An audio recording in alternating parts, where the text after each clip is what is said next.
How did an artist who sold only one painting in his lifetime become one of the most celebrated figures in art history? Vincent van Gogh stands as one of the most famous and influential figures in the history of Western art.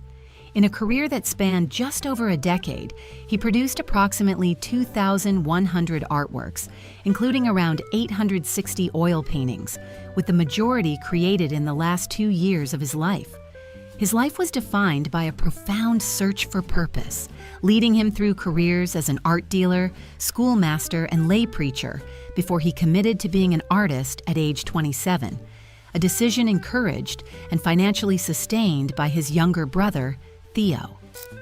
Vincent Willem van Gogh was born on March 30th, 1853 in Zundert, Netherlands, to Theodorus van Gogh, a minister of the Dutch Reformed Church, and Anna Cornelia Carbentus, who came from a prosperous family. He was the eldest surviving child, named after a brother who had been stillborn exactly 1 year earlier. His formal education was brief and unhappy. At 11, he attended a boarding school in Zevenbergen, which he found deeply distressing, and later enrolled in a secondary school in Tilburg. Despite earning good marks, he abruptly quit school midway through his second year in 1868. At 16, Van Gogh began working as a trainee at the Goupil & Cie art dealership in The Hague, a position secured by his uncle. This period was initially happy and successful. At 20, he was earning more than his father. In 1872, he began a lifelong correspondence with his younger brother, Theo, who would become his most steadfast supporter. After being transferred to the firm's London branch in 1873, he became depressed, following a romantic rejection. A transfer to Paris in 1875 coincided with a period of increasing religious fervor. Van Gogh grew resentful of the commercialization of art and was dismissed from Goupil in 1876. He subsequently worked as an assistant teacher in England and briefly in a bookshop in Dordrecht, but his piousness intensified. He failed the entrance exam for theology studies in Amsterdam and a subsequent course at a missionary school. In 1879, Van Gogh took a post as a lay preacher in the Borinage, a coal mining district in Belgium. He lived in extreme poverty, giving away his possessions and sleeping on straw to show solidarity with the impoverished miners. His dedication earned him the nickname the Christ of the Coal Mine. But church authorities dismissed him for undermining the dignity of the priesthood. During this period of ill health and solitude, he frequently included sketches in his letters to Theo. It was Theo who advised him to concentrate more on his drawing. In 1880, at the age of 27, Vincent became convinced he could serve God as an artist. This marked the definitive turning point in his life.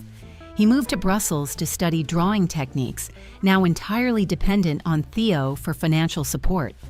In 1881, Van Gogh moved back with his parents in Etten, where he practiced drawing rural subjects. His choice of an artist's life was a source of great disappointment for his parents, who viewed it as a social failure. Tensions were exacerbated when Vincent fell in love with his widowed cousin, Key Voss, who rejected his marriage proposal with the words, "Never." His persistence led to a fierce argument with his father, and he left the family home on Christmas Day, 1881, for The Hague. In The Hague, he studied with the celebrated artist Anton Mauve, his cousin by marriage. Mauve introduced him to oil and watercolor painting and helped him secure his first commission, 12 drawings of city views. However, their relationship soured, partly due to Van Gogh's new domestic arrangement with Clasina Maria Sien Hornick, a pregnant former prostitute.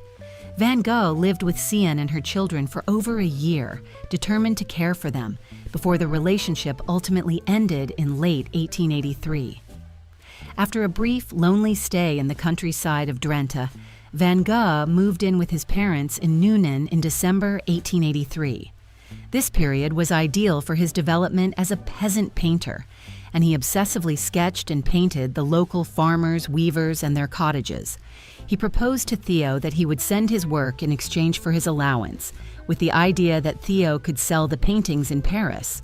The plan failed, as the dark, somber earth tones of his work were out of step with the bright palettes of Parisian Impressionism. In March 1885, his father died of a heart attack. Shortly after, Vincent moved into his studio and began work on his first major piece, The Potato Eaters. This painting was the culmination of his peasant character studies, a dark and expressive work intended to convey the harsh reality of rural life. Later that year, accused of forcing himself on a pregnant peasant sitter, he left the Netherlands for Antwerp and never returned. Van Gogh arrived unannounced in Paris in March 1886, moving in with Theo. This 2-year period was one of profound artistic transformation. Theo, now manager of an art gallery, introduced him to the work of modern artists like Claude Monet.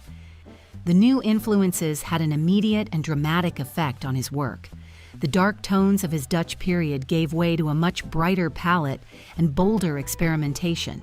He adopted the short brushstrokes and complementary color theories of the Impressionists and Neo-Impressionists. During his time in Paris, he painted over 200 canvases, including numerous self-portraits, still lifes, and scenes of Montmartre and the Seine. His style became looser and more expressive, characterized by rich yellows, ultramarines, and mauves. He rented 4 rooms in the Yellow House, with the dream of establishing an artist's colony he called the Studio of the South. Paul Gauguin was the first and only artist to join him, arriving in October 1888 after much persuasion from Vincent and financial assistance from Theo. The two artists worked intensely together, but their fundamentally different approaches to art, Van Gogh painting from observation, Gauguin from memory and imagination, led to frequent and heated arguments.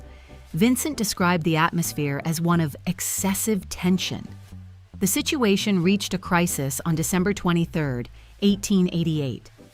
Following a confrontation in which Gauguin threatened to leave, a distraught Van Gogh mutilated his left ear with a razor. He wrapped the severed part in paper and delivered it to a prostitute. He was found unconscious the next day and admitted to the hospital in Arles, diagnosed with acute mania with generalized delirium. Gauguin left Arles immediately and never saw Van Gogh again. Though he was discharged from the hospital in January 1889, Van Gogh's mental health remained fragile.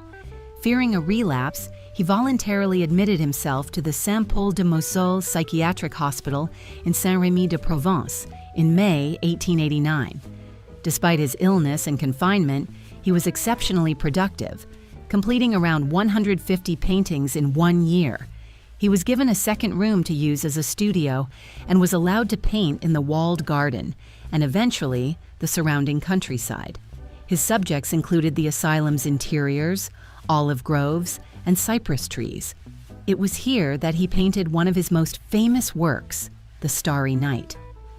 In January 1890, while still in the asylum, Van Gogh received a highly positive review from the critic Albert Aurier, who called him a genius. That same month, his nephew and namesake, Vincent Willem, was born to Theo and his wife, Jo. As a gift, Van Gogh painted Almond Blossom. In February, he was invited to exhibit 6 paintings with the avant-garde group Les Vingt in Brussels. There, he sold the Red Vineyard to the artist Anna Boch, the only confirmed sale of a painting during his lifetime. The following month, 10 of his works were shown at the Salon des Indépendants in Paris, where Claude Monet praised them as the best in the show. In May 1890, Van Gogh left the asylum and moved to Auvers-sur-Oise, an artist's village near Paris, to be closer to Theo and under the care of Dr. Paul Gachet, an amateur painter. On Gachet's advice, Vincent threw himself completely into his art, painting at a feverish rate of nearly 1 work a day. His subjects included the local church, portraits of Dr. Gachet, and the surrounding gardens and wheat fields. A visit to Theo's family in Paris in early July left Vincent deeply worried. He learned of Theo's plan to leave his job and start his own business, a financially risky venture. This anxiety, coupled with the fear that his mental illness would return, took a heavy toll. He sought to express his feelings of sadness, extreme loneliness, in his final paintings of vast, turbulent wheat fields.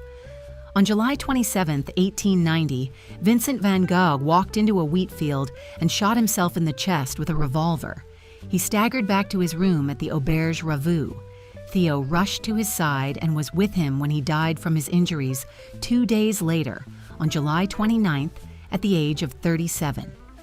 Theo reported his brother's last words as, "The sadness will last forever." These canvases will tell you what I can't say in words, what I consider healthy and fortifying about the countryside. Theo, whose own health was declining from syphilis, was devastated by Vincent's death. He organized a memorial exhibition but died just 6 months later, in January 1891. The responsibility for Vincent's immense and then valueless collection of over 850 paintings and 1,300 works on paper fell to Theo's 28-year-old widow, Jo van Gogh Bonger. Jo dedicated her life to fulfilling her late husband's wish to promote Vincent's work. She moved back to the Netherlands and made astute, strategic decisions to build his reputation. She loaned works to museums and organized sales exhibitions, culminating in the largest ever Van Gogh retrospective, over 480 works, at the Stedelijk Museum in Amsterdam in 1905, which caused the prices for his work to rise rapidly. She also sold nearly 200 artworks to collections accessible to the public around the world, ensuring maximum visibility. She sold one Sunflowers painting to the National Gallery in London, calling it a sacrifice for the sake of Vincent's glory. In 1914, she published the first edition of Vincent's letters to Theo, which she meticulously categorized and edited.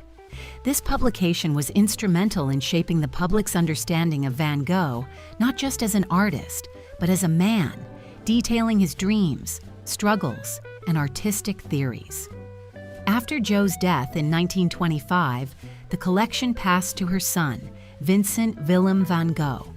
In 1962, he transferred the collection to the Vincent van Gogh Foundation, and the Dutch state committed to building a dedicated museum. The Van Gogh Museum opened in Amsterdam on June 2, 1973, ensuring the family's core collection would be permanently accessible to all. It now draws about 2 million visitors annually. His life story has made him an enduring icon of the romantic ideal of the tortured artist.